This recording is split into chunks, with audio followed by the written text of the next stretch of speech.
Well, um, there are two things that I felt the strongest when I was alone. One is, I was hungry. I couldn't stop thinking about food. So the first need, the first human need for survival is just energy. You need, to function.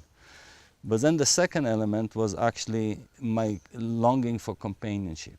Like I realized that how important it is to be with other people. Like to be alone was the hardest thing.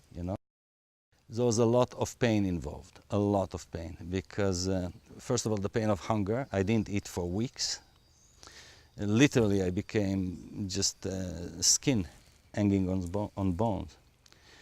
And at the same time, physically, I was confronted. My feet were uncovered. I had no skin, just raw flesh. So every step I took, tremendous pain would come up. If I'll step on a root, the pain will just shoot through. So a lot of pain.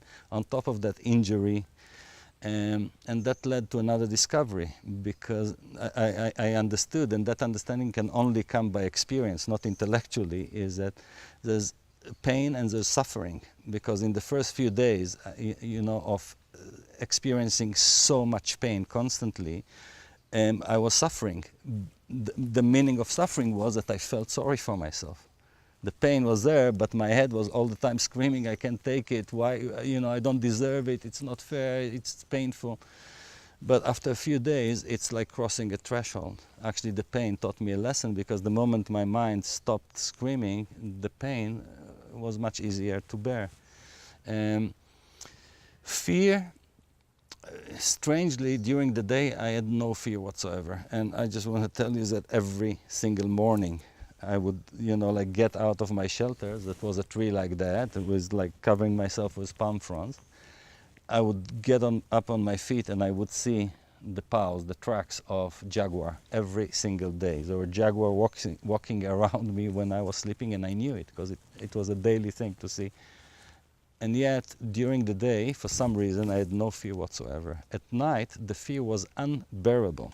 It was impossible. I would get out of my mind, because at night everything comes to life. You know that all the predators are out. There's no fires, there's no guns, there's no knife.